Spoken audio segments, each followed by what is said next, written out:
Hello students, मेरा नाम विनीत पांडे और आप देख रहे हैं 2 pi classes is matter around us pure NCERT class 9 में चैप्टर नंबर 2 आपका इसका एनसीईआरटी सॉल्यूशन कर रहे थे। और इस वीडियो में स्टार्ट करेंगे। आप अपनी बुक ओपन करिए और पेज नंबर 25 ओपन करिए। एनसीईआरटी का एक्टिविटी 2.10 हो गए बच्चों। तो ये आपका हम पढ़ाने जा रहे हैं क्या, एक्टिविटी। शायद ये आपकी समझ से बाहर हो एक्टिविटी, ठीक है, तो जरा ध्यान से देखिएगा, थोड़ा सा टफ भी है ये।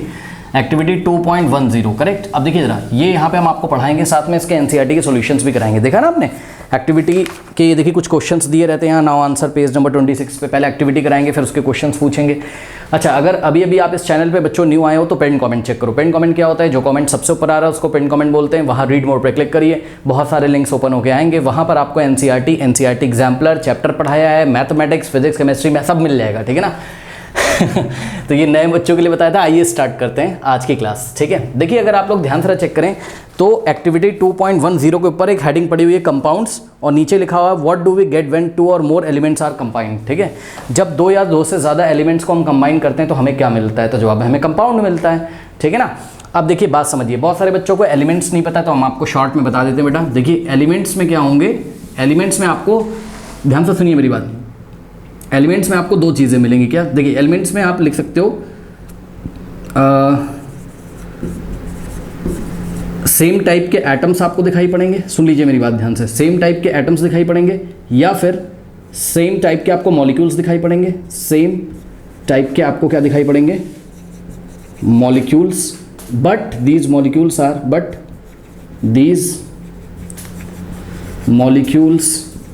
Are made up of same type of atom, same type of atoms, ठीक है ना। अब ये देखिए ना, देखिए कुछ बच्चों को एटम मॉलिक्यूल के बारे में नहीं पता है, तो हल्का सा हम आपको बता दें। मुझे पता है एटम्स मॉलिक्यूल्स आप आगे पढ़ोगे, लेकिन थोड़ा सा समझ लीजिए। जैसे कि मान लीजिए अगर ये देखिए H लिखा है तो ये हाइड्रोजन का एटम है, मतलब मैटर की जो स्मॉलेस्ट यूनिट है वो क्या है, आपकी एटम है। हालांकि एटम के भी सब एटॉमिक पार्टिकल हैं, इलेक्ट्रॉन, प्रोटॉन, न्यूट्रॉन, ये आप आगे पढ़ोगे। लेकिन मान के चलो अभी कि एटम का जो सबसे छोटा पार्टिकल है वो, सॉरी एटम कह रहे, किसी मैटर का सबसे छोटा जो पार्टिकल है वो एटम है, चलो मान लो, ठीक है।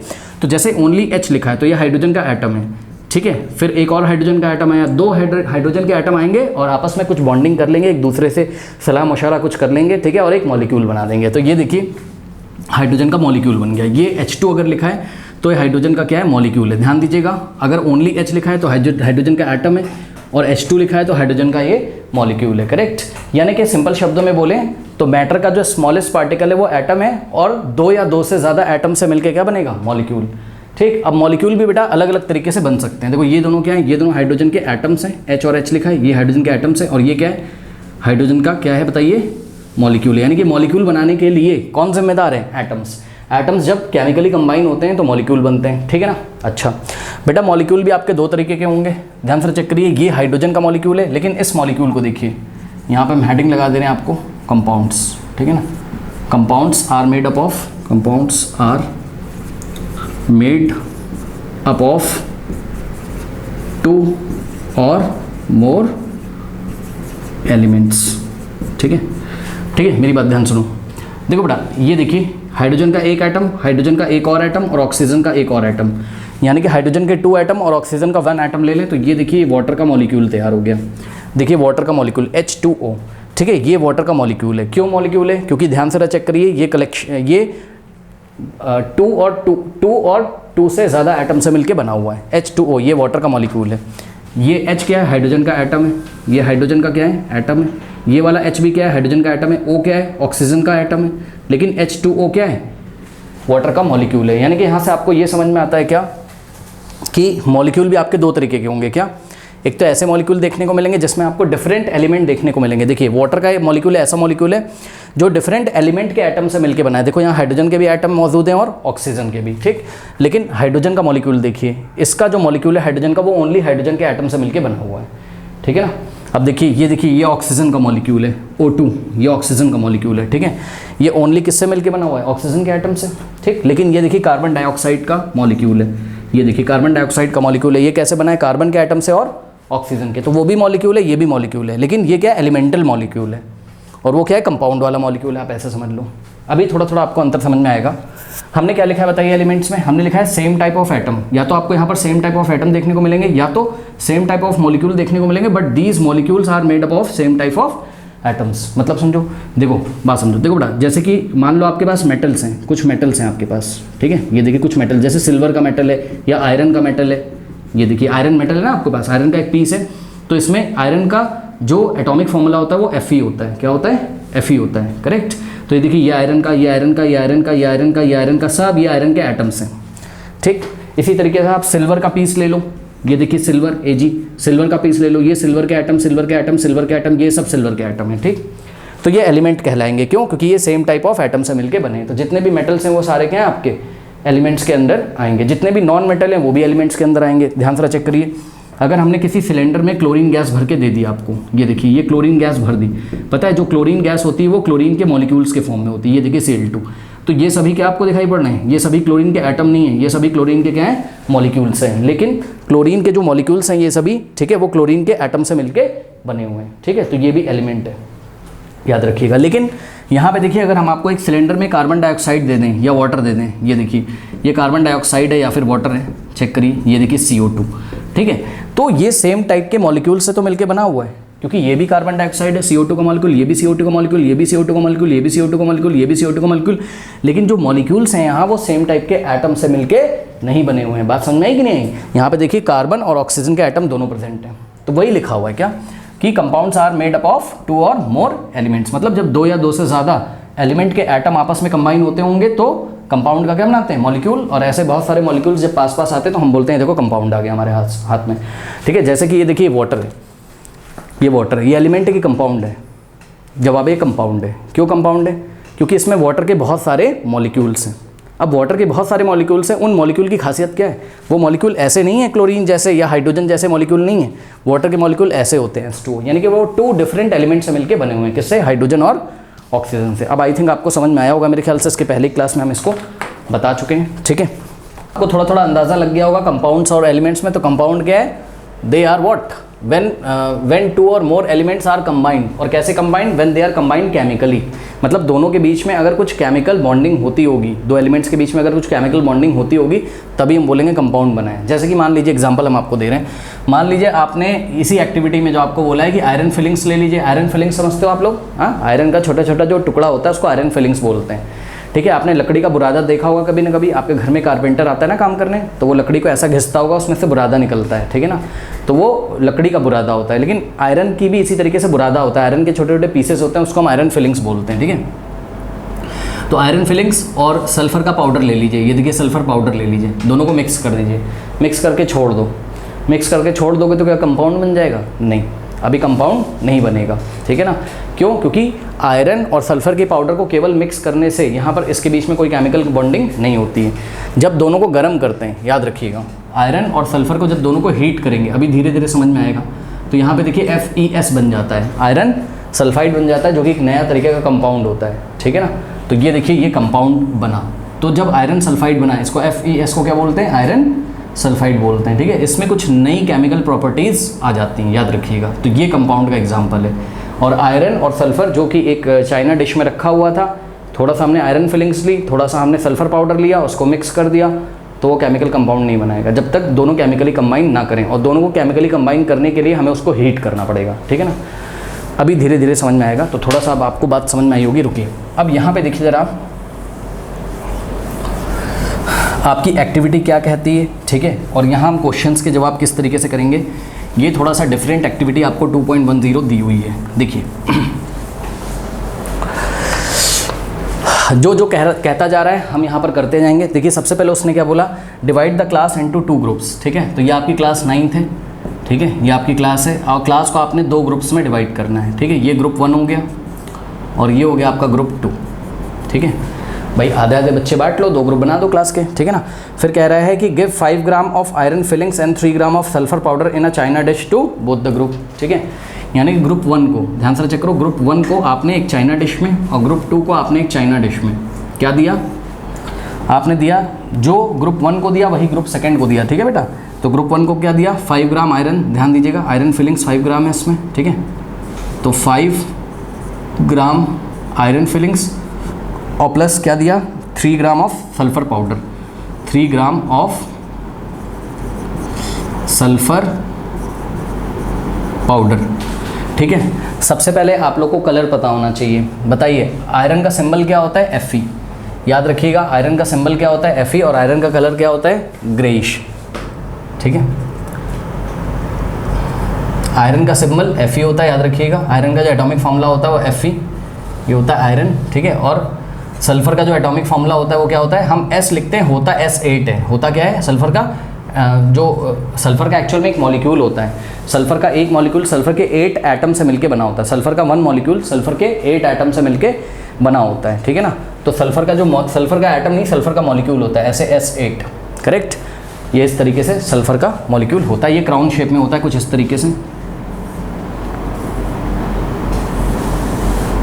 ये कुछ इस तरीके से। यहाँ सल्फर होता है, यहाँ यहाँ यहाँ यहाँ यहाँ यहाँ यहाँ। तो सल्फर 1 2 3 4 5 6 7 8 सल्फर होते हैं। ठीक है, ये क्राउन शेप में होता है इस तरीके से। सल्फर के टोटल 8 एटम मिलके सल्फर का 1 मॉलिक्यूल, ये सल्फर के 1 मॉलिक्यूल का स्ट्रक्चर कुछ इस तरीके से होता है, जिसको S8 लिखा जाता है। लेकिन सिंप्लिसिटी के लिए हम लोग सल्फर के मॉलिक्यूल्स को ना दिखा के ओनली सल्फर ही लिखते हैं S। ठीक है, तो सिंप्लिसिटी के लिए हमने सल्फर को S से दिखाया है। ठीक है ना, ये हो गया आपको सल्फर। अब आप ध्यान दें स्टूडेंट्स, यहाँ पर आयरन का जो कलर होता है वो होता है आपका आयरन। आयरन अगर आप लेके आओगे, लोहा आयरन जो लेके आओगे ना, वो पता है ग्रेइश, लश्चरस ग्रेइश होता है, मतलब चमकता हुआ ग्रेइश कलर होता है वो। ठीक है ना, आप कभी फ्रेश आयरन देखिएगा वो कैसा होता है? लश्चरस, मतलब चमकता हुआ लश्चरस ग्रेइश कलर, ये लश्चरस ग्रेइश कलर होता है। सल्फर पाउडर का कलर बताइए क्या होता है? येलो। सल्फर पाउडर क्या होता है? Yellow colour. ठीक है, इतना आपको पता होना चाहिए। ठीक है, क्योंकि मुझे पता है इसकी लैब मुश्किल है स्कूल में कराई जाए, तो आप थोड़ा सा देखिए, बहुत सारे स्कूल्स में नहीं कराई जाती है। तो ध्यान से चेक करो, 5 ग्राम सल्फर, 5 ग्राम आयरन और 3 ग्राम सल्फर पाउडर। दूसरे ग्रुप को भी आपने यही दिया, मैं शॉर्ट में लिख रहा हूँ, आप समझ जाइएगा। 5 ग्राम Fe का मतलब आयरन और प्लस 3 ग्राम S का मतलब सल्फर पाउडर दे दिया गया। अब पढ़िए ग्रुप नंबर 1 को क्या बोला जाता है। आप अपनी बुक ओपन करिए रहिएगा बच्चों सामने, ये देखिए यहाँ पर हेडिंग पड़ी हुई है ग्रुप 1, यहाँ हेडिंग पड़ी हुई है ग्रुप 2। तो ग्रुप 1 को क्या बोला जाता है? Mix and crush iron filings and sulphur powder. Okay, तो ये जो आयरन फिलिंग्स हैं और सल्फर पाउडर, इसको क्या कहते हैं कि भाई अच्छी तरीके से इसको तोड़ वोड़ के मिक्स कर लो, पाउडर को पीस कैसे मिक्स कर लो। ठीक है, तो सिंपली इसने क्या कर दिया, इसको मिक्स कर दिया दोनों को, बस सिंपली मिक्स कर दिया इसने। ठीक है, दूसरे वाले ग्रुप को क्या बोलता है? ग्रुप 2 को पढ़िए जरा, ग्रुप 2 को क्या बोलता है? ग्रुप 2 को बोलता है mix and crush iron filings and sulphur powder. ठीक है, heat this mixture strongly till red hot. Okay, remove from flame and let the mixture cool. अब सुनो बेटा, इसको ना, इसको पहले बोलता है कि मिक्स करो, और मिक्स करने के साथ मिक्स एज वेल एज क्या कहता है बेटा? हीट करो। चेक करो, फर्स्ट ग्रुप ना केवल मिक्स करके छोड़ देता है बेटा उसको। फर्स्ट ग्रुप क्या करता है? ओनली मिक्स करता है, किसको? आयरन फिलिंग्स को सल्फर के साथ। सेकेंड ग्रुप क्या करता है? मिक्स करता है एज वेल एज उसको हीट भी करवाते हैं भाई, गर्म भी करवाते हैं। अब सुनो बेटा, होगा क्या समझो। जब हीट होगा तो गेम क्या होगा, ध्यान से चेक करो। पता है जब हीट होगा तो एक केमिकल रिएक्शन होगी, जब हीट होगा एक केमिकल रिएक्शन होगी क्या, हम आपको बताते हैं, सुनिए ध्यान से मेरी बात बेटा। देखो पता है सल्फर जो आपका आयरन होता है Fe चेंज हो जाता है किसमें? Fe2+ में, और 2 इलेक्ट्रॉन बाहर निकल जाते हैं, याद रखिएगा, इसको ऑक्सीडेशन बोलते हैं। ठीक है ना, आयरन का जो एटम है वो 2 इलेक्ट्रॉन बाहर निकाल देता है। बस सुन लीजिए आप लोग, ठीक है, अभी सब समझ में आएगा, परेशान ना हो। ठीक है, आयरन का जो एटम होता है वो 2 इलेक्ट्रॉन बाहर निकाल देता है, इस तरीके से Fe2+ आयन बन जाता है। क्या बन जाता है? Fe2+ ion. हम बोलते हैं आयरन ऑक्सीडाइज हो गया। आयरन क्या हो गया? ऑक्सीडाइज हो गया। जब कोई एटम इलेक्ट्रॉन बाहर निकालता है तो वो ऑक्सीडाइज हो जाता है, याद रखिएगा। ठीक, और ये जो 2 इलेक्ट्रॉन आयरन ने निकाले हैं बाहर, ये देखिए प्रोडक्ट में, ये रिएक्टेंट साइड है और ये क्या है? Product side. रिएक्टेंट साइड में आयरन है और प्रोडक्ट मतलब जो बन रहा है, क्या बन रहा है? आयरन 2+ आयन और 2 इलेक्ट्रॉन निकल रहे हैं। अब सल्फर क्या करता है? ये 2 इलेक्ट्रॉन ले लेता है, ठीक है, और जो इलेक्ट्रॉन गेन करता है हम बोलते हैं रिड्यूस हो गया। क्या हो गया? रिड्यूस। तो ये ऊपर क्या हो रहा है? ऑक्सीडेशन हो रहा है। आयरन का क्या हो रहा है? ऑक्सीडेशन हो रहा है, और नीचे क्या हो रहा है? सल्फर का रिडक्शन हो रहा है। याद रखिएगा, जहाँ ऑक्सीडेशन होगा वहाँ इलेक्ट्रॉन लूज किए जा रहे होंगे, मतलब इलेक्ट्रॉन कोई निकाल रहा होगा। कौन इलेक्ट्रॉन निकाल रहा है? आयरन। और जहाँ इलेक्ट्रॉन गेन हो रहे होंगे उसको हम क्या बोलेंगे? रिडक्शन। तो यहाँ पे हो जाता है, ध्यान से चेक करो, सल्फर ने 2 इलेक्ट्रॉन लिए तो सल्फर के ऊपर 2- आ जाएगा। जो इलेक्ट्रॉन देता है उस पर पॉजिटिव चार्ज आ जाता है और जो लेता है उस पर नेगेटिव चार्ज आ जाता है। ठीक है, अब आपके पास क्या क्या तैयार हो गया? एक तो आयरन 2+ तैयार हो गया, यानी कि Fe2+ है, और दूसरा क्या है? Sulphide ion.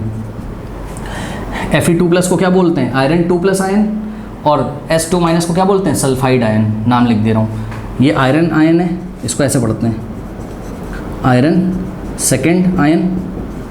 ठीक, इसको क्या पढ़ते हैं? S2- को सल्फाइड आयन, ठीक है।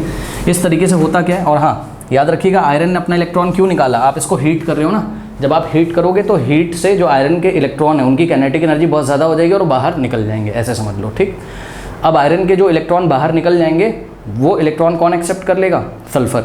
सल्फर इलेक्ट्रॉन एक्सेप्ट कर लेगा, यानी कि सल्फर इलेक्ट्रॉन ले लेगा, यानी कि सल्फर रिड्यूस हो जाएगा और सल्फाइड आयन बना देगा। अब बताओ आपके पास क्या क्या अवेलेबल है, Fe2+ और S2-, करेक्ट। ये दोनों चीज़ें अवेलेबल है, ये दोनों आपस में पास पास आएंगे। और चेक करिए ज़रा, आयरन पे क्या 2 पॉजिटिव और सल्फर पे 2 नेगेटिव है।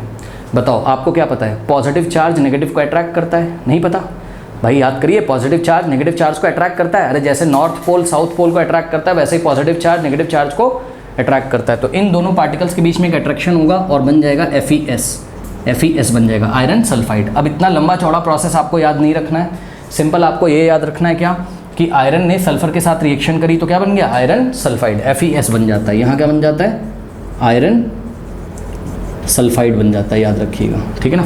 तो ये जो आयरन सल्फाइड बना बेटा, इसकी केमिकल रिएक्शन कुछ इस तरीके से, सिंपली हम कहीं पे आपको लिख के दिखा दे रहे हैं। यहाँ पे देखिए ऐसे लिखना है, Fe + sulphur gives what, FeS, बस खत्म, इतना लिखना है। ये सब मैंने आपको इसलिए दिखाया क्योंकि मैं आपको दिखाना चाहता हूँ यहाँ केमिकल चेंजेस हो रहे हैं। क्या हो रहे हैं, केमिकल चेंजेस हो रहे हैं, यानी कि कंपाउंड बन रहा है। चेक करिए, ये आयरन सल्फाइड क्या एक तरीके का कंपाउंड है, जो कि 2 तरीके के एलिमेंट से मिलकर बना है, किससे, आयरन और सल्फर से, ठीक है ना। क्या यहाँ पर ऐसा कुछ हो रहा है, नहीं, क्योंकि यहाँ पे आपने हीट नहीं किया। जब हीट नहीं करोगे तो ये वाला ऑक्सीडेशन प्रोसेस नहीं होगा, रिडक्शन प्रोसेस भी नहीं होगा, क्योंकि हीट करने से ही ऐसा होगा, ठीक है। तो आपने यहाँ पर हीट ही नहीं किया है, यानी कि जब आपने हीट नहीं किया तो मिक्सचर जो आपको मिलेगा, ये देखिए, ये जो मिक्सचर आपको मिलेगा किसका, आयरन और सल्फर का, ठीक है बेटा। उसमें ये देखिए कहीं कहीं तो आयरन के आइटम होंगे, ये देखिए कहीं कहीं तो आयरन के आइटम होंगे और कहीं कहीं किसके आइटम होंगे, सल्फर के आइटम होंगे, ठीक है। क्या दोनों के बीच में कोई फोर्स लगेगा, फोर्स ऑफ अट्रैक्शन, नहीं, ठीक है, दोनों के बीच में कोई फोर्स ऑफ अट्रैक्शन नहीं लगेगा। और यहाँ पर दोनों के बीच में इलेक्ट्रोस्टैटिक फोर्स लगता है बहुत स्ट्रॉन्ग, क्योंकि ये आयरन का आइटम नहीं रहा और ये सल्फर का आइटम नहीं, ये आयरन का आयन बन गया है और ये सल्फर का भी आयन बन गया है।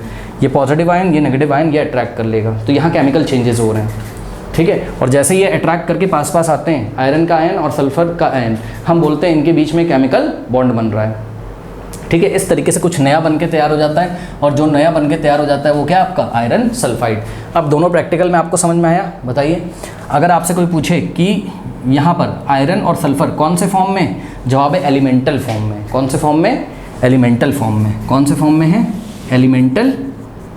एलिमेंटल फॉर्म में है। कैसे एलिमेंटल फॉर्म में, क्योंकि आयरन अपनी कैरेक्टरिस्टिक रखेगा और सल्फर अपनी कैरेक्टरिस्टिक रखेगा। मतलब आपको ये मिक्सचर कैसा दिखाई पड़ेगा, तो जवाब है ये मिक्सचर कहीं कहीं तो येलो दिखाई पड़ेगा और कहीं कहीं ये मिक्सचर कैसा दिखाई पड़ेगा, आयरन, चेक करो ना, सल्फर पाउडर का कलर कितना तो कैसा था, येलो, और आयरन का कलर कैसा था, लश्रश ग्रेश। तो आपको ये mixture combination of what, combination of yellow and lustrous greyish, तो ये मिक्सचर आपको कैसा दिखाई पड़ेगा, कॉम्बिनेशन ऑफ व्हाट, बोलिए, combination of greyish and yellow,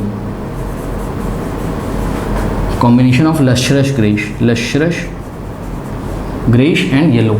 आप खुद दिमाग लगा सकते हो भाई, सल्फर पाउडर उठा के आयरन फिलिंग्स में डाल दो, देखो ना कैसा लगेगा, सल्फर पाउडर भी दिखाई पड़ेगा, आयरन भी दिखाई पड़ेगा, दोनों का कॉम्बिनेशन दिखाई पड़ेगा। लेकिन यहाँ पर आपको क्या दिखाई पड़ेगा, जवाब है आयरन सल्फाइड बन गया। अब ना आयरन रहा ना सल्फर रहा, आयरन ने भी अपनी केमिकल प्रॉपर्टीज़ खो दी और सल्फर ने भी अपनी केमिकल प्रॉपर्टीज़ खो दी, कुछ नया ही बन गया। और वो नया क्या है बताइए, आयरन सल्फाइड है। तो जो आयरन सल्फाइड का कलर होता होगा आपको वैसा इसका मिक्सचर दिखाई पड़ेगा, मिक्सचर कह रहे हैं, वैसा टेक्सचर आपको यहाँ पर दिखाई पड़ेगा, बात समझ में। और मैं आपको बता दूं कि आयरन सल्फाइड का जो कलर होता है वो ग्रेइश होता है। कैसा कलर होता है इसका, ग्रेइश होता है। तो ये ग्रेइश कलर का आपको दिखाई पड़ेगा। सुनिए, ग्रेइश और लश्रश ग्रेइश में अंतर होता है। लश्रश ग्रेइश थोड़ा सा चमकदार होगा, थोड़ा सा चमकेगा, और इसमें चमक थोड़ी सी कम होगी, ठीक है। तो ये आपको कलर कैसा दिखाई पड़ेगा, ग्रेइश। क्या यहाँ पर कोई येलो कलर दिखाई पड़ेगा, नहीं, सल्फर पाउडर रहा ही नहीं अब वहाँ। क्यों, सल्फर पाउडर ने केमिकली कंबाइन कर लिया किसके एटम्स के साथ, आयरन के एटम के साथ, और एक कंपाउंड बना दिया। तो अब आपको ये सेकंड वाला चाइना डिश में, यानी कि सेकंड ग्रुप में क्या दिखाई पड़ेगा, ग्रेइश कलर। तो सेकंड ग्रुप में क्या दिखाई पड़ेगा आपको, ग्रेइश कलर आपको दिखाई पड़ेगा। इतनी बात समझ में आई। अब सुनो मेरी बात, आगे क्या कह रहा है। अब थर्ड यहाँ पे जो हेडिंग डालता है, देखिए थर्ड हेडिंग जब उसने डाली तो उसने बोला है check for magnetism in the material obtain. ठीक है, जो मटेरियल ऑब्टेन है उसकी मैग्नेटिज्म आपको चेक करनी है। ठीक है, चलो बेटा बताओ जरा मैग्नेटिज्म कैसे चेक करते हो, बताओ। मैग्नेट लाके, तो चलो एक मैग्नेट लेके आओ, मान लो ये मैग्नेट है। ठीक, ये मैग्नेट लेके आओगे, फर्स्ट ग्रुप के पास जाओ, इसमें चिपकाओ ऐसे मैग्नेट। अब सेकेंड के पास जाओ, बताइए आप क्या महसूस करेंगे, बताइए। फर्स्ट ग्रुप के पास जाओगे, इसमें बताइए आयरन फिलिंग्स अवेलेबल हैं और सल्फर अवेलेबल है एलिमेंटल फॉर्म में। तो आपको पता है आयरन मैग्नेट से क्या होता है, अट्रैक्ट होता है। तो फर्स्ट ग्रुप के पास लेके जाओगे तो फर्स्ट ग्रुप में जो भी मिक्सचर बना हुआ है उसमें मैग्नेटिज्म होगी। सल्फर के पाउडर तो नहीं अट्रैक्ट होंगे मैग्नेट से, लेकिन आयरन के पार्टिकल्स अट्रैक्ट हो जाएंगे। कोई डाउट है बताइए। तो यहाँ पे आप लेके जाओगे,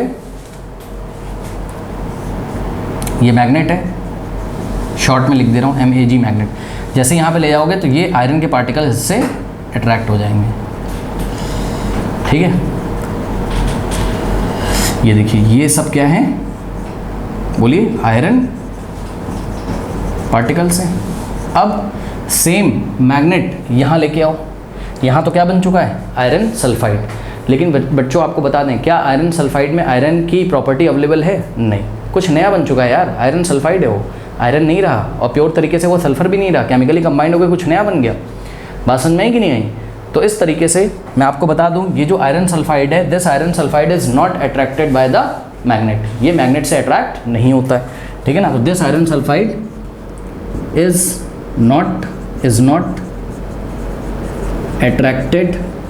attracted by the magnet, okay, by the magnet. ठीक है, ये मैग्नेट से अट्रैक्ट नहीं होगा। तो बताइए ग्रुप 1 में मैग्नेटिक प्रॉपर्टी अवेलेबल है या ग्रुप 2 में? जवाब है ग्रुप 1 में मैग्नेटिक प्रॉपर्टी अवेलेबल है। कोई डाउट है? क्योंकि वहाँ आयरन के पार्टिकल्स अभी भी मौजूद हैं, लेकिन यहाँ सभी आयरन के पार्टिकल सल्फर से केमिकली कंबाइन कर चुके हैं और कुछ नया बना चुके हैं, और वो नया क्या है, सल्फर आयरन सल्फाइड है। कोई डाउट है बताइए, ये चीज़ है। अब आगे पढ़िए ज़रा, देखिए कह रहा है compare the texture and colour of the material obtained by the groups. ठीक है, टेक्सचर और कलर बताना बेटा, दिखने में कैसे लग रहा है ना, तो आप बता दो दिखने में कैसे लग रहा है। चेक करिए ज़रा, ये दिखने में कैसे लग रहा है, ये एक पाउडर जैसा लगेगा, है ना, ये एक पाउडर जैसा लगेगा, जो कि मिक्सचर है किसका, बताइए, आयरन फिलिंग्स और सल्फर का। और कलर कैसा है इसका, बता दिया हमने आपको, कलर कैसा है इसका, lustrous green and yellow. Sulphur के कारण येलो और आयरन के कारण लस्ट्रस ग्रीन, इसका एक कॉम्बिनेशन आपको दिखाई पड़ेगा। अब यहाँ पे देखिए ज़रा, यहाँ पर इसका टेक्सचर कैसा होगा, ये सॉलिड होगा बेटा, ये कैसा होगा, सॉलिड होगा, सॉलिड एंड ग्रेइश येलो। दिखने में कैसा होगा, ये कोई बुरादा नहीं है, मतलब ये कोई पाउडर जैसा नहीं है, ये क्या बन जाएगा, एक तरीके का हार्ड सॉलिड है। आयरन सल्फाइड एक तरीके का hard solid and greyish colour है। तो नोट कर लीजिएगा क्या, hard solid plus greyish colour. ठीक, उसके बाद नेक्स्ट देखिए ज़रा, नेक्स्ट है, अब आप आगे देखिए ज़रा, नेक्स्ट पॉइंट लिखा है add carbon disulphide to 1 part of the material obtained. Okay, अब मेरी बात ध्यान सुनिए, ये जो मटेरियल ऑब्टेन हुआ है यहाँ पर और यहाँ पर, ठीक है, ये जो मटेरियल ऑब्टेन हुआ है इसके दो पार्ट्स करने हैं। बात समझो जरा, 2 पार्ट्स करने हैं, बात समझिए। देखो बेटा, यहाँ से इसके 2 पार्ट कर लो। अरे 2 पार्ट का मतलब नहीं समझते बेटा, थोड़ा निकाल के किसी और उसमें चाइना डिश में रख लो, थोड़ा निकाल के किसी और चाइना डिश में रख लो, क्या दिक्कत है बताओ। हाँ, और इसको भी थोड़ा ये सॉलिड हो जाता है तो हैमर लेके जाना, इसको थोड़ा सा मारना है ऐसे, ठीक है, थोड़ा सा टूट जाएगा तो इसको भी 2 चाइना डिश में रख लेना। ठीक, तो चलो बना लेते हैं बेटा यहाँ पर, ठीक है ना।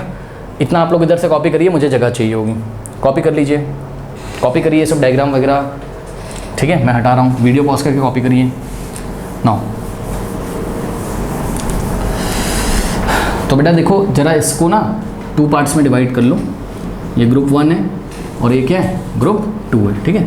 तो ये देखिए, एक चाइना डिश में थोड़ा सा रख लो सैंपल और दूसरे चाइना डिश में थोड़ा सा रख लो, ठीक है। तो बेटा जो ग्रुप 1 में ये जो मिक्सचर है, सही है, तो अगर हम आपको पूछें क्या किया, तो आपने बोला सर इसको बस 2 पार्ट्स में डिवाइड कर लिया, थोड़ा ये वाली चाइना डिश में, थोड़ा ये वाली चाइना डिश में, सही है। इसी तरीके से जो आयरन सल्फाइड यहाँ पर मिला था, इसको भी आप 2 चाइना डिश में थोड़ा थोड़ा रख लीजिए, ठीक है ना। सॉलिड कंपाउंड होगा ना ये, तो थोड़ा सा बेटा इसमें रख लो और थोड़ा सा इसमें रख लो, ठीक। अब इसको अभी सेव रखो, इसको सेव रखो, अभी सेव रख लो, इसको मत छेड़ो, ठीक है। 2 पार्ट्स में डिवाइड कर लिया, इसको सुरक्षित रखिए, अभी इसको कुछ मत करिए, इसको सेव रख लीजिए। और इसका जो ये वाला पार्ट है, ये वाला और ये वाला, इसके साथ आपको प्रैक्टिकल करना है। कह रहा है कि add carbon disulphide to one part of the material obtain stir well and filter. ठीक, अब सुनो, ये ले जाइए और कार्बन डाइसल्फाइड में डालिए। ये लीजिए बेटा, ये ले जाइए, इसको डालिए कहाँ, कार्बन डाइसल्फाइड में। ठीक है, कार्बन डाइसल्फाइड एक सॉल्वेंट है, आपको पता है, तो कार्बन डाइसल्फाइड में डालिए, कार्बन डाइसल्फाइड में इसको डाल दो। ठीक है, अब बताओ बेटा इसमें क्या क्या अवेलेबल है, बोलो। आयरन और सल्फर, सही है, इसमें जाएगा। अब आपको याद है CS2 कार्बन डाइसल्फाइड, CS2 क्या होता है, कार्बन डाइसल्फाइड, याद है आपको, सल्फर कार्बन डाइसल्फाइड में डिजॉल्व हो जाता है, नहीं पढ़ा है?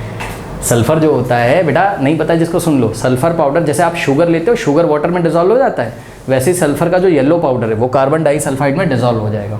सही है, तो एक बात बताओ बेटा, इसमें आपने डाला ऐसे, ठीक है ना, ये अब जब आप इसमें सल्फर तो क्या हो गया, डिजॉल्व हो गया, लेकिन आयरन तो सॉलिड है, वो कार्बन डाइसल्फाइड में थोड़ी ना डिजॉल्व हो जाएगा। सही है, तो जब आप इसको फिल्टर करोगे, फिल्टर पेपर से जब आप इसको फिल्टर करोगे, क्या हो जाएगा बताइए सॉल्यूशन को, तो ये देखिए, ये आपने ऐसा एक फिल्टर पेपर लगाया और फिल्टर किया, तो बेटा नीचे क्या मिल जाएगा आपको,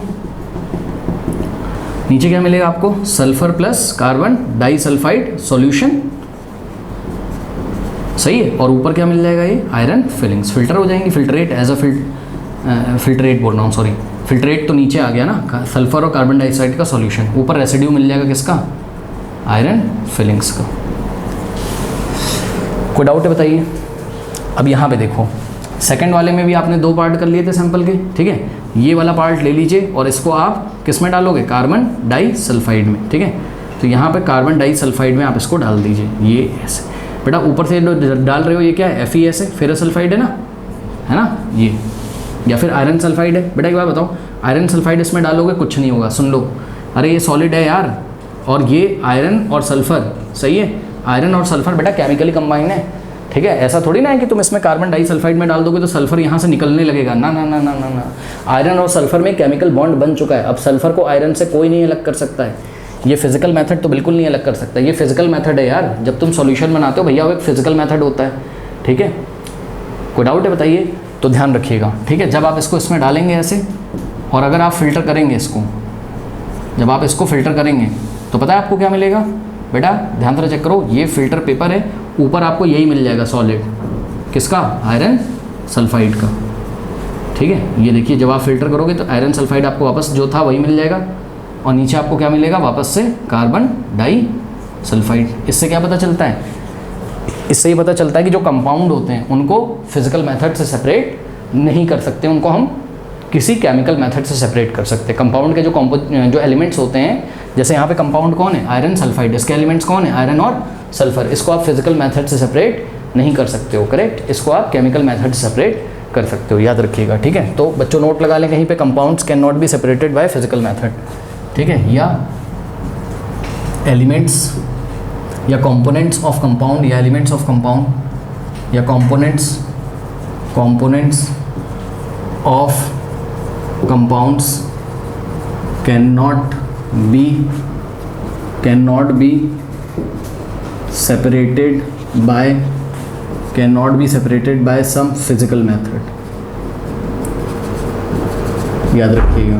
ठीक है, अब मेरी बात ध्यान से सुनिए जरा, क्या लिखा हमने, component of compound can not be separated by physical method. Component का मतलब जिससे भी कंपाउंड मिलके बना हुआ है। ध्यान से चेक करिए, यहाँ पर आयरन सल्फाइड किससे किससे मिलके बना है, आयरन और सल्फर से, करेक्ट, आयरन और सल्फर से। तो आयरन और सल्फर को अगर आपको अलग अलग करना है तो आपको कोई कौन सा मेथड लगाना होगा, कोई केमिकल मेथड लगाना होगा। आइए वो केमिकल मेथड हम आपको दिखा देते हैं फटाफट।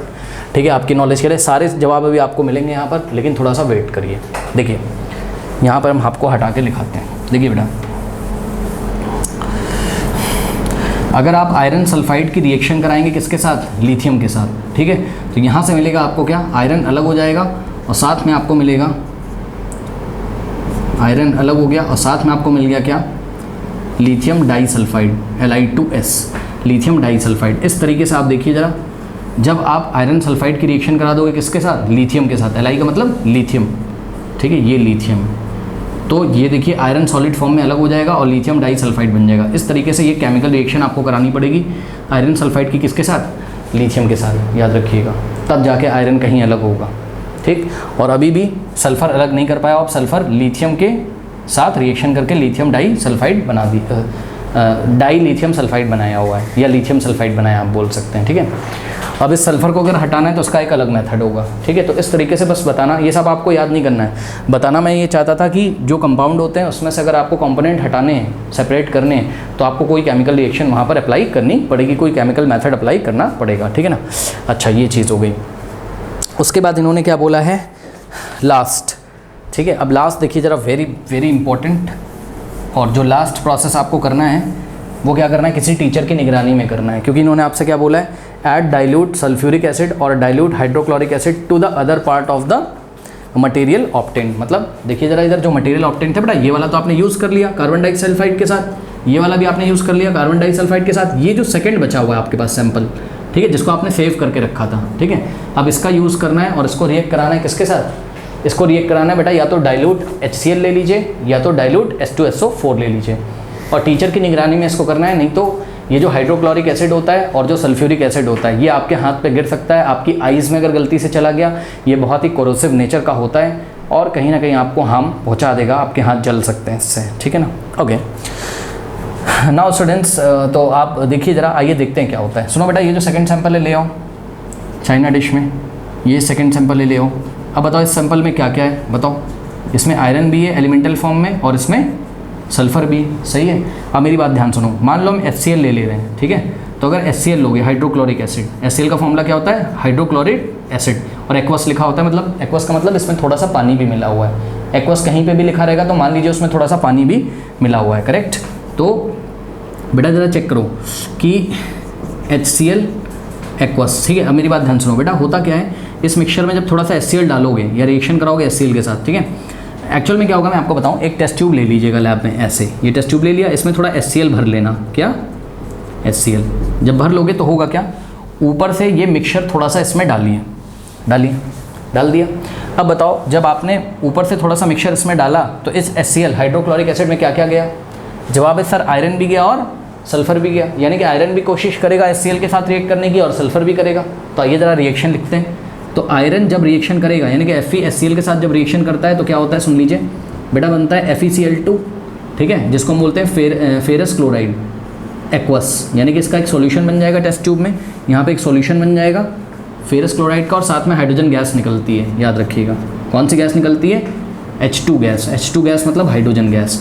अब ये जो हाइड्रोजन गैस निकलती है बेटा, ठीक है ना, ये हाइड्रोजन गैस बेटा टेस्टलेस होती है, याद रखिएगा, ठीक है।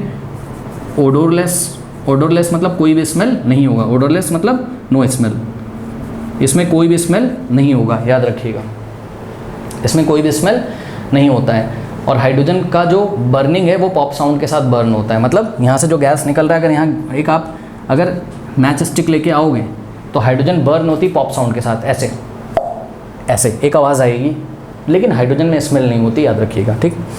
अब इस मिक्सचर में क्या क्या था, आयरन था, सल्फर था। इसी तरीके से सल्फर भी HCl के साथ रिएक्ट करने की कोशिश करेगा, लेकिन मैं आपको बता दूं कि जनरल कंडीशंस में सल्फर HCl से रिएक्ट नहीं करता है, नो रिएक्शन, ठीक है, यहाँ कोई रिएक्शन नहीं होगी। यानी कि फर्स्ट वाले ग्रुप में जब उन्होंने HCl से रिएक्ट कराया तो बताइए कौन सी गैस निकलेगी, हाइड्रोजन, जिसका कोई भी स्मेल नहीं होगा, no smell.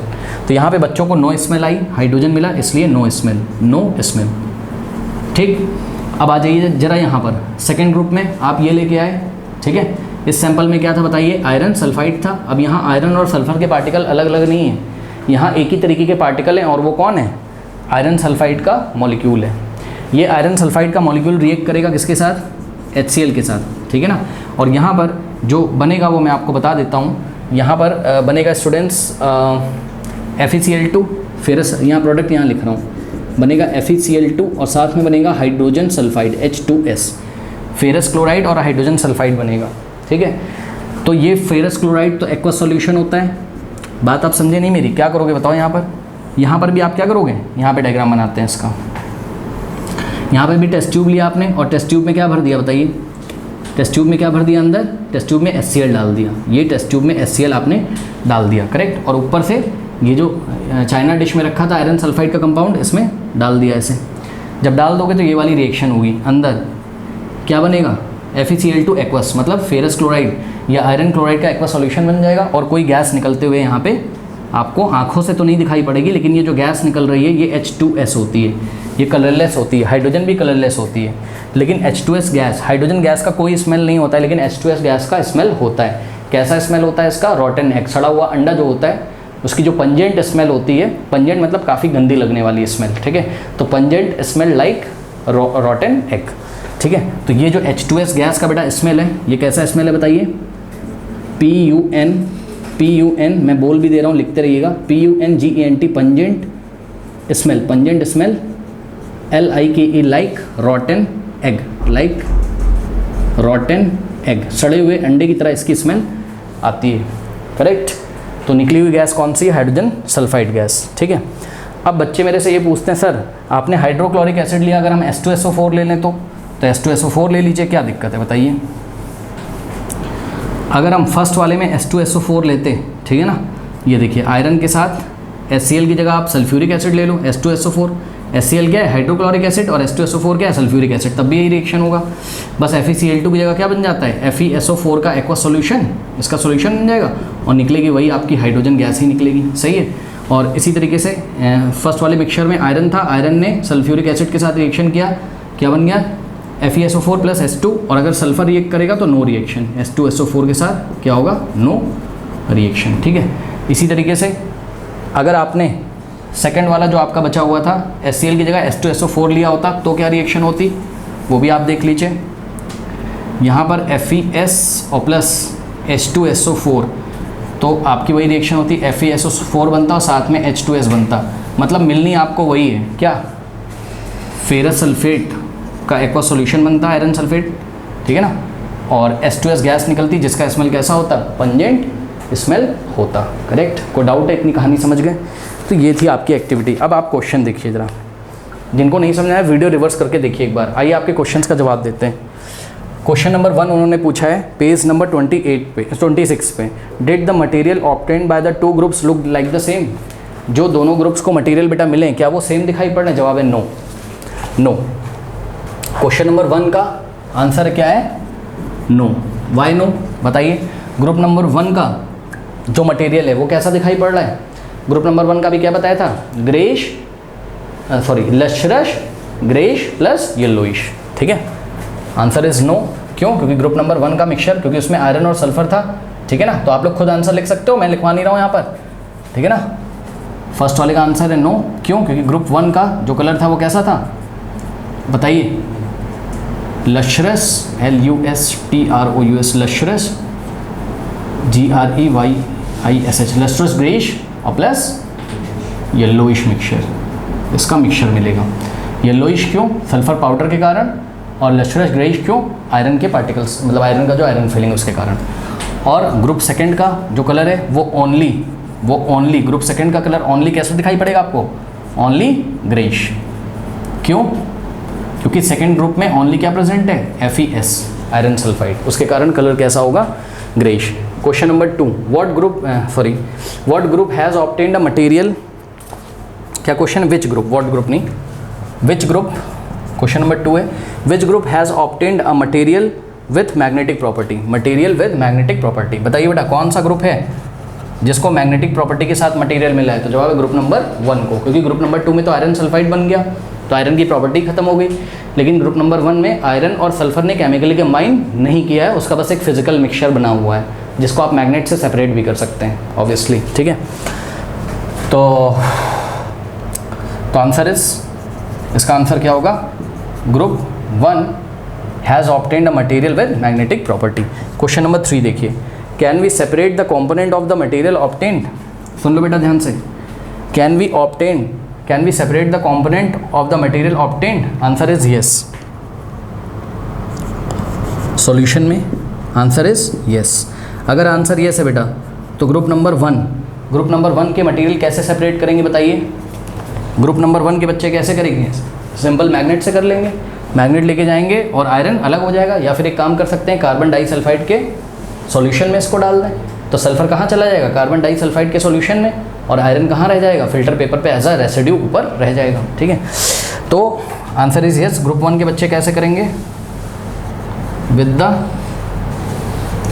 Help of magnet और by dissolving the mixture in carbon disulphide CS2। कोई डाउट है बताइए? अभी पूरा समझाया, कर लोगे ना? नो। अब देखिए ग्रुप सेकंड के बच्चे क्या करेंगे। ग्रुप सेकंड के बच्चों के लिए not possible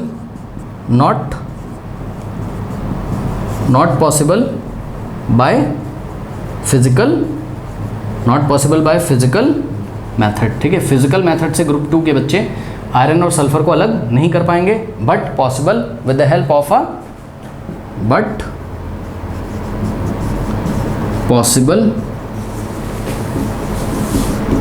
help of a chemical method, but possible with the help of chemical method। अब मेरी बात ध्यान से सुनिए, ये बात आप लिख दीजिएगा, ठीक है, कि not possible by physical method but possible with the help of chemical method. ठीक है, उसके बाद आपको क्या लिखना है? उसके बाद आपको बेटा ये वाली रिएक्शन लिखनी है, ये वाली यहाँ पर ध्यान से चेक करो कि आयरन सल्फाइड से अगर आयरन आपको अलग करना है तो आपको किससे रिएक्शन करानी होगी? लिथियम के साथ रिएक्शन करानी होगी। ठीक है, फिर आप क्या कहानी लिखोगे? ये वाली रिएक्शन लिखने के बाद आप लिखोगे but this is not possible, ये लैब में पॉसिबल नहीं होता है बेटा, लिथियम आपको अलाउड ही नहीं किया जाएगा लैब में। सही है ना, लिथियम लैब में आपको अलाउ नहीं किया जाएगा। क्यों? क्योंकि लिथियम होता देखिए बहुत कॉस्टली है, पहली बात। दूसरी बात ये, lithium is very reactive element, lithium is very reactive element. ठीक है, अगर आपने इसके साथ कुछ छेड़खानी कर दी, वहाँ भारी मात्रा में हीट निकलती है, आपको चोट भी लग सकती है। इसलिए अगर हम देखें तो क्लास 9th के बच्चे के लिए प्रैक्टिकली ये रिएक्शन लैब में करना संभव नहीं है। करेक्ट? हाँ, टीचर करके कोई दिखा सकता है आपको, वो अलग बात है। तो आपको यहाँ पर लिखना है क्या कि नॉट पॉसिबल। सेकंड वाले में क्या करना है? सेकंड ग्रुप के बच्चे आयरन और सल्फर को अलग नहीं कर सकते क्योंकि क्या बन चुका है? Iron sulphide. तो आप क्या लिखोगे? Not possible by physical method, मतलब जो कार्बन डाइसल्फाइड के सॉल्यूशन में जो आपने आयरन सल्फाइड को डाला था उस फिजिकल मेथड से पॉसिबल नहीं, और ये किसी भी फिजिकल मेथड से पॉसिबल नहीं है। क्यों? क्योंकि हमने आपको क्या नोट लगवाया था? Component of the compound can not be separated by some physical method. किसी भी फिजिकल मेथड से कंपाउंड के कंपोनेंट को सेपरेट नहीं किया जा सकता है। We need a chemical method. तो यहाँ पर एक केमिकल मेथड की ज़रूरत है और वो केमिकल मेथड ये रहा। ये रिएक्शन आपको लिख देनी है। फिर आप लिखोगे but in the lab this reaction is practically not possible for us because lithium is a very reactive element. Okay, बात समझ आई कि नहीं आई? तो इतना आप लिखने के बाद इसको छोड़ दीजिएगा, ठीक है ना। उसके बाद फोर्थ क्वेश्चन कह रहा हूँ एडिंग डाइल्यूट सल्फ्यूरिक एसिड और डाइल्यूट हाइड्रोक्लोरिक एसिड। ठीक है, did both the groups obtained a gas? क्या दोनों ग्रुप को गैस मिली बेटा? जवाब है इसका यस। पहले क्वेश्चन का आंसर यस, दोनों ग्रुप को गैस मिली। फर्स्ट ग्रुप को बेटा कौन सी गैस मिली बताइए?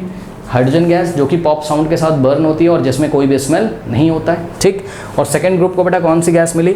सेकंड ग्रुप को गैस मिली हाइड्रोजन सल्फाइड गैस मिली। अब चाहे आप HCl ले लीजिए, मतलब हाइड्रोक्लोरिक एसिड ले लीजिए, और चाहे सल्फ्यूरिक एसिड ले लीजिए, किसी के साथ भी आपको यही रिएक्शन मिलेगी। हमने आपको करके दिखा दिया है। बात समझ में आई कि नहीं आई?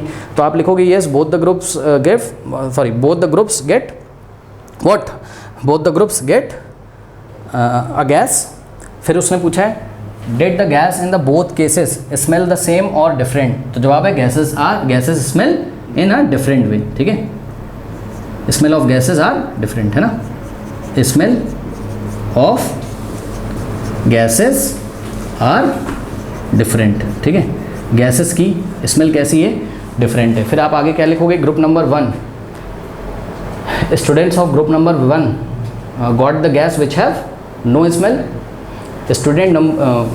Students of group number 2 got the gas which has a pungent smell like rotten egg, ठीक है ना, जिनकी पंजेंट स्मेल है लाइक रॉटन एग की। तो याद रखिएगा ग्रुप नंबर 2 के जो स्टूडेंट्स हैं उनको पंजेंट स्मेल आएगी, सड़े हुए अंडे की स्मेल आएगी। कौन सी गैस के कारण? हाइड्रोजन सल्फाइड H2S गैस के कारण ऐसा होगा। इसके अलावा तो कोई क्वेश्चन नहीं पूछा था, ठीक है। तो ओके, अगर आप लोग ध्यान से चेक करें बेटा तो यहाँ पर देखिए नीचे लिखा भी हुआ है, ठीक है, कि the gas obtained by group 1 is hydrogen is colourless, odourless and combustible, है ना। हमने आपको बताया ग्रुप नंबर 1 के जो बच्चे हैं उनको हाइड्रोजन गैस मिली जो कि कैसी? कलरलेस, जिसका कोई कलर नहीं होता है, ऑडरलेस होता है, ठीक है। ऑडरलेस मतलब कोई भी स्मेल नहीं आएगी, है ना। कंबस्टेबल मतलब इसको अगर आप बर्न करोगे तो पॉप साउंड के साथ हाइड्रोजन बर्न होती है, याद रखिएगा। कह रहा it is not advise to do the combustion test for the hydrogen in the class. Yes, कह रहा क्लास में इस गैस जब निकले यहाँ पर तो आपको वहाँ पर स्प्लिंटर या मैच स्टिक नहीं लेके आना है क्लास 9 में, ठीक है, आपको चोट लग सकती है, एक्सप्लोजन हो सकता है वहाँ पे, ठीक है ना। कह रहा था gas obtain bye group 2 is hydrogen sulphide, देख लीजिए, ठीक है ना। It is a colourless gas with a smell of rotten egg, ठीक है। ओके, नाउ अब देख लेते हैं बेटा इन्होंने क्या बोला हमसे बात, यहाँ पर थोड़ा सा और लिखा हुआ है नीचे, कह रहा है you must have observe that the products obtained by the groups show different properties though the starting material will the same, ठीक है। स्टार्टिंग मटेरियल दोनों के साथ क्या थे, सेम थे, लेकिन दोनों की प्रॉपर्टीज क्या है, अलग है। कारण क्या है, group 1 has carried out the activity involve a physical change, ठीक है। ग्रुप 1 ने जो एक्टिविटी करी थी केवल दोनों को मिक्स किया था, आयरन सल्फर को, एक फिजिकल चेंज था। लेकिन ग्रुप 2 के जो बच्चों ने क्या किया, आयरन और सल्फर को मिक्स करने के बाद जो हीट कर दिया, वहाँ केमिकल चेंज हुए थे, ठीक है ना। तो group 2 a chemical change was occurred in the group 2, ठीक है। फिर नीचे कुछ पॉइंट्स लिखे हैं बेटा, आप पढ़ सकते हो, लिखा है the material obtained by group 1 is a mixture of 2 substances, obviously, ठीक है। यहाँ पर ग्रुप 1 के द्वारा जो लिया गया था मिक्सचर, उसमें 2 सब्सटेंस थे, कौन कौन, आयरन और sulphur, and the substances are the elements iron and sulphur, ये थे। फिर नेक्स्ट देखिए, मैं पेज नंबर 26 पे पढ़ रहा हूँ, आप लोग भी एक बार पढ़ लीजिएगा, ऐसे ही मेरे नज़र में आ गया तो मैं पढ़ दे रहा हूँ एक बार। The properties of the mixture are the same as that of its constituent, okay.